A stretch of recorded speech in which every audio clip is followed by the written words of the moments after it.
My name is Joe Peroni, and this is the Rise Above Project. So I had a show written for today, but then I realized I really should do a show about Mother's Day. In the last few shows I've been doing, I've been talking about my concerns about modern psychology and where it's going. So I thought, let me combine the two. I want to combine Mother's Day with some of my concerns about where psychology is going. So when we're dealing with parents, and in this case, obviously it's Mother's Day, so let's talk about moms. I'm seeing a lot of therapists trying, in a sense, move their clients in certain directions, and they have a certain mindset that I don't think is always helpful. So let me go down a quick list of this. So number one, from my perspective, I see a lot of therapists who support ongoing anger towards their parents and blaming of their parents and holding on to a victim mentality. I see a lot of therapists working with their clients and they're fixated on the past and they're not really fixated or focused on moving forward to see what they can do, what they have today, or to move into a more productive situation in their life. Even the best of people fail. And in doing so, that should be a learning experience to do better the next time. What I'm seeing is that if people are not doing well, their first go-to is to say, well, my parents did this to me. I am really bad at whatever it might be. My self-esteem is low because of my parents. I react certain ways in relationships because of my parents, and they just completely blame them. And I just don't think that that's a healthy thing to do. The other thing that I'm noticing a lot is a lot of therapists are pushing, they're pushing their clients into having no contact with members of their family or their parents if there's discrepancies or there's just things that they don't get along with their family. And I think we're all like that. I don't think we all have perfect families. But I think it's interesting these days where we're not teaching people to manage other people. What we're doing is that we're saying, well, if there's any type of friction whatsoever, just get out. Just leave, have no contact. And I'm of the type that would say that in certain circumstances, sure, that might be an option and that might be the best option. However, I don't think it's the first and only option to try to separate people from their families and think that that's going to be a good move to have for the rest of their life. If you are differentiated from your family, you can disagree with them highly and still get along with your life and you can still go back for Christmases and New Year's and Thanksgivings and even have weekly to monthly conversations with them on the phone or even see them. You don't have to have everything being in agreement all the time in order to have relationships. This is a relatively new thing, and I think therapists are actually pushing this. Part of this is because of social media, where we're becoming so moved to the right or moved to the left that we just can't see each other's point of view. This happens in politics, it happens everywhere, and now it's happening in families, that we just seem to just break up families because we disagree or something happened 10 or 15 years ago when we refuse to forgive. So again, just to be clear, I think there are some ways or some reasons why somebody would maybe have to make a break from their family. I could see that, for sure that happens. But at the level that it's happening now, I would say that people just aren't working hard enough to make relationships work, number one. And number two, to realize that you don't have to agree on everything in order to have a good relationship. So here's what I think should happen as a general rule. I think if a client comes in, I think we should be able to validate their feelings and their emotions and their perceptions. Right up top, that's a good thing to do to make them feel comfortable and so they don't feel judged. But we need to move on from there. From there, we can discuss their family of origin, how they grew up, their environment, and how their environment may have been pretty difficult and led them to have some self-blame. Again, if you're a child and things are going wrong, you're not going to have the insight to be able to look at parents and say, well, it's their fault, And so what you're going to do is you're going to take the blame for that, and you're going to have a lot of limiting beliefs in your life, and you might think it's all you when it's really not. It was your environment. So this needs to be understood. Then we need to have more insight into that environment to understand, yes, that was your environment. However, there are things you can do about it. And especially as we get older, it's not worthwhile, or it's not helpful to keep blaming parents for things that happened when you were a child if you're an adult. An important part of this, and it's very difficult, is to accept the reality that you were maybe denied some positive experiences that you should have had. To accept the reality that there were connections and things that you should have had that you might actually never get. It's possible that your parents just don't have everything that it takes to be able to be the most loving and most caring parent. Every human being has deficiencies. And we have to realize that our parents are not gods, they're just people.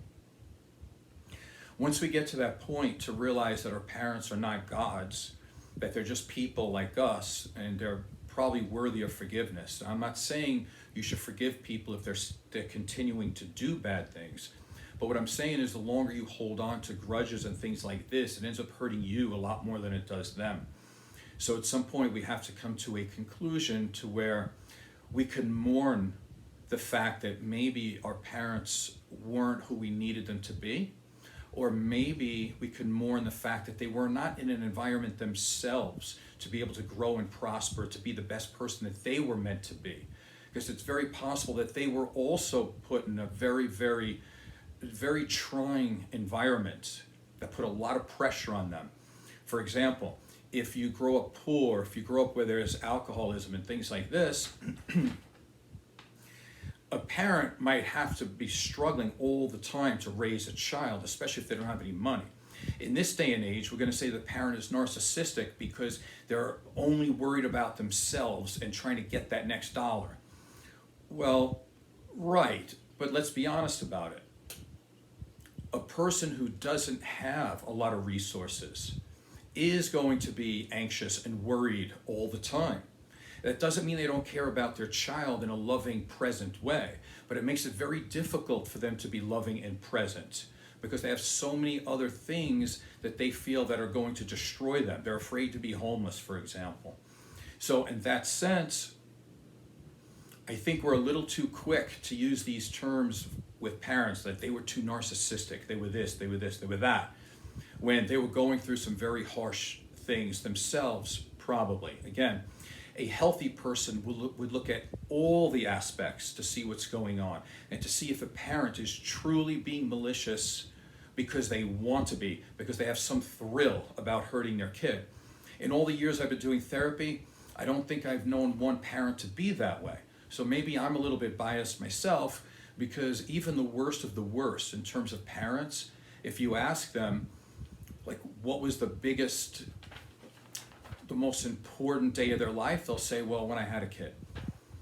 If you ask them what the biggest thing that they've achieved in their life, typically they'll say it's their child, even though they might be terrible at raising a child. This doesn't excuse their behaviors. But what it does is we want to take an overall look to be able to see the environment in its totality. And then from there, we can learn more about the human condition. Because at some point, a lot of these people that are they're in therapy and they're being told to cut all ties with their family and things like this, at some point, they're probably going to have kids themselves, or they do have kids. And as we speak, they're going to be blamed for things that they don't even know why they're being blamed for them. But yet their kids are going to cut them off later on in life. And they probably have no idea why.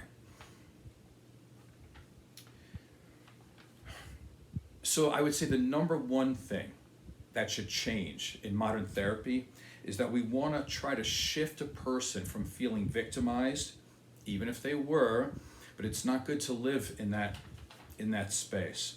So we want to move them from feeling victimized to understanding their parents and understanding that their parents had their own issues and their parenting skills, no matter how poor they were, it almost certainly wasn't personal. It was just that they didn't have the tools that they needed. Now again, I know that there's things on the margins. I know that there's some really horrible parents, and that's true. But what I'm talking about is like the 95% of people that can benefit by some of my words today.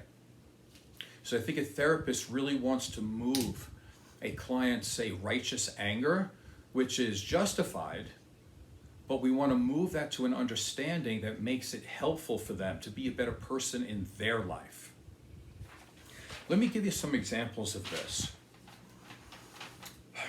So my mother, for example, my mother grew up in an environment when she was young that her father wasn't around very much. So she grew up in a place where she didn't have a masculine role model. So who do I blame here for my mother maybe having a deficiency in this area because she didn't have a father around all the time? Well, let's blame my grandfather then, right? Well, right, but my grandfather was in the military. So do you blame him for being in the military and taking care of his family financially?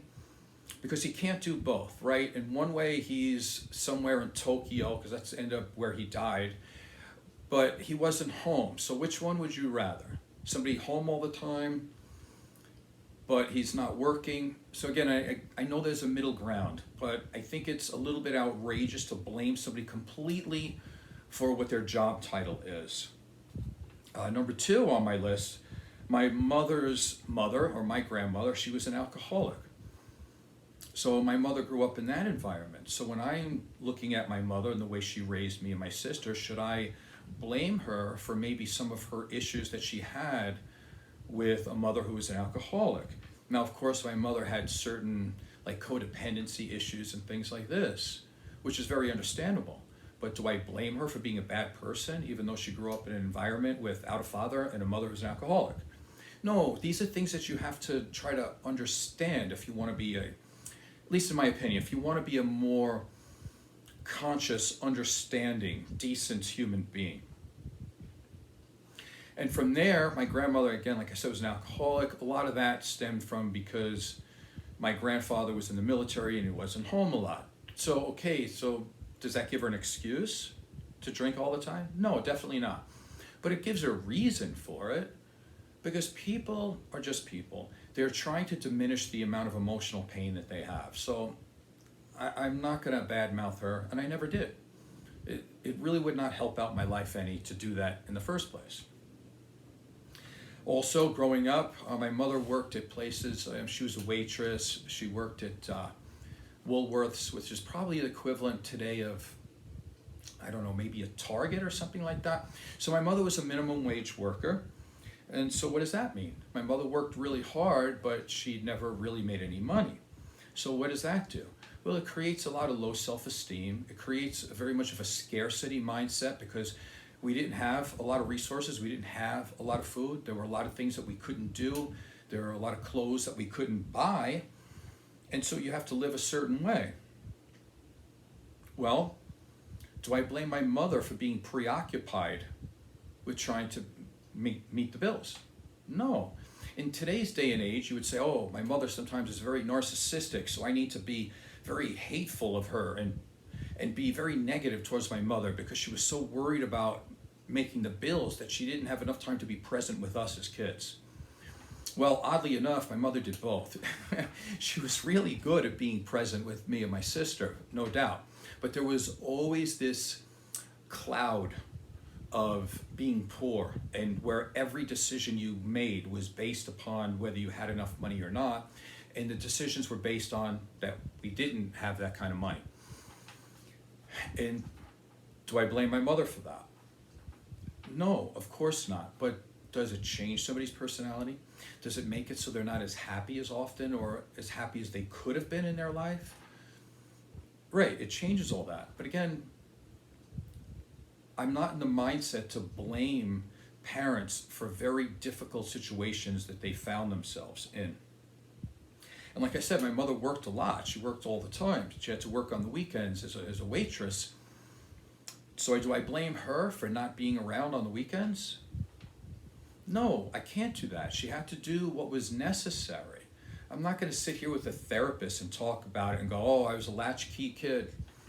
You know, my life sucked because I went home by myself. No, there were reasons for this. Growing up, when my father left, I felt like I needed to be perfect for my mom because I didn't want to cause her any excess stress than what she already had. So I felt like I needed to be perfect, the whole man of the house thing. Now, is that my mother's fault? No, the marriage ended, and that's the way it was. If they stayed together, it probably would have been a lot worse. So at the time, that was probably the best thing that my parents could have done at that time. They remained friends for the next 50, 60 years, but they just didn't stay married and they did not live in the same house, obviously. So with that, therapy would say that a person like me, wanting to be perfect all the time, starts to move into perfectionism, which is a trauma response.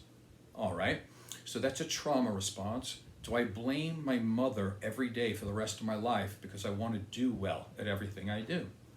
That doesn't make sense to do that. Again, I'm not a victim of that. And sometimes being a perfectionist is actually a very positive thing. Was I parentified in some way? In a way, you can say that because I also wanted to try to help manage my mother's feelings. I wanted her to be happy. And so I tried to be as perfect as I could so she didn't have to worry about some excess things. So yeah, as a young kid, I was trying to manage my mother's emotions.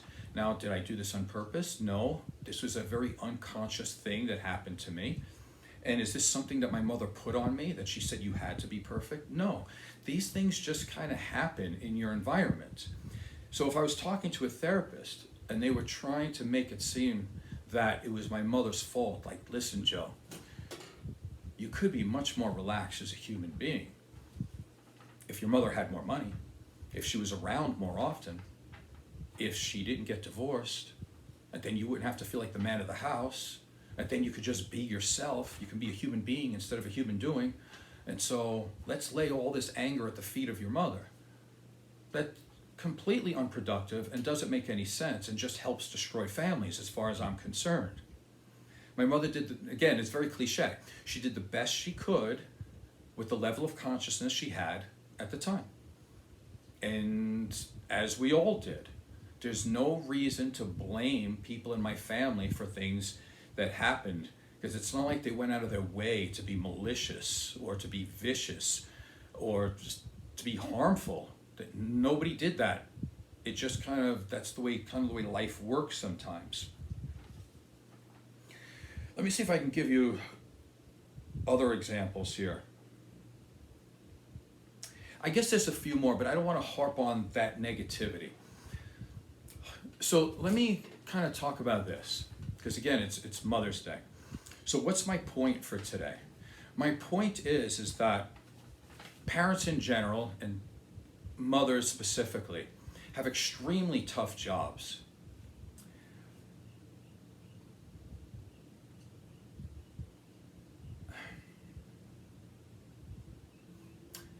And they need to be honored for what they do.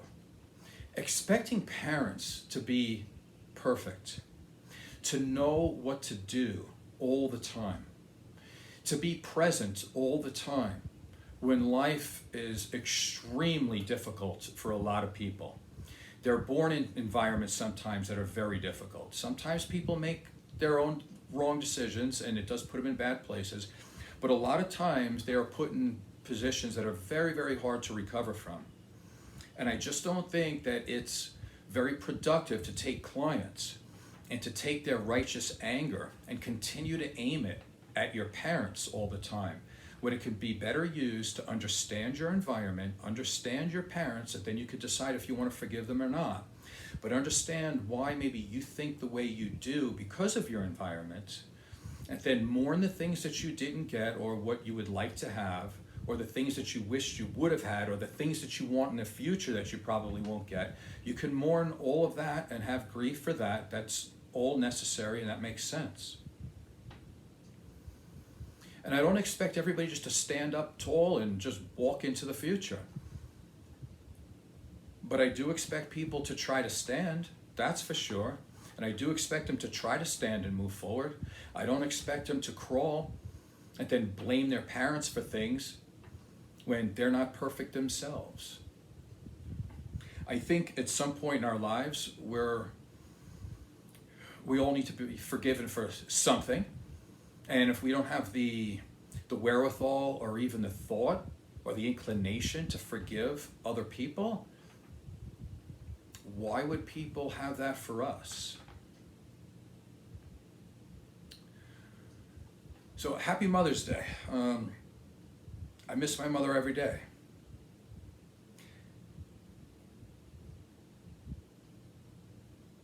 There's no way that I would unnecessarily blame her for certain things.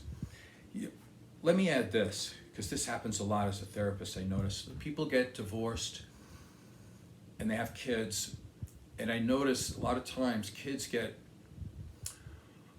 they go through a lot of difficult things because whether it's a mother or father, they end up going back and dating a lot. And then they have other people moving in and out of their life who are mother or father role models, let's say. And I have to say this, my parents got divorced when I was 5 or 6, I'm not sure, let's say 6. But my mother never dated again after that. And in asking my mother about that, she said she didn't want to have the potential for different men to be walking in and out of my sisters in my life. She didn't want to add to the abandonment there or the rejection. And it's like at the time I didn't really understand that when I was a kid. But now, as an adult, it's amazing.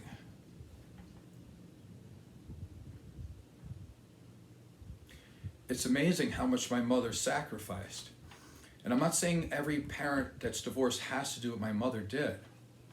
But I understand the hurt and the pain in the kids who do see this revolving door of people dating other people. It really messes up a kid's brain.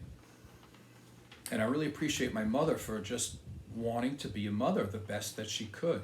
So there's zero chance of me blaming her for any of maybe her low self-esteem, lack of education to where maybe she couldn't help me with certain things growing up. But all in the end, none of that really matters. She did the best job she could, and that is all that needs to be said. Well, other than the fact that she loved us. That needs to be said too. And I also think that people can love people. Parents can love their children and not always act the best. That doesn't mean they love them any less. And I think that love that they have for their kids, that has to count for something.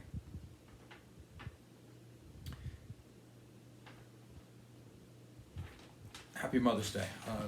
I'm Joe Peroni. This is the Rise Above Project. Please subscribe and tell a friend. Thank you.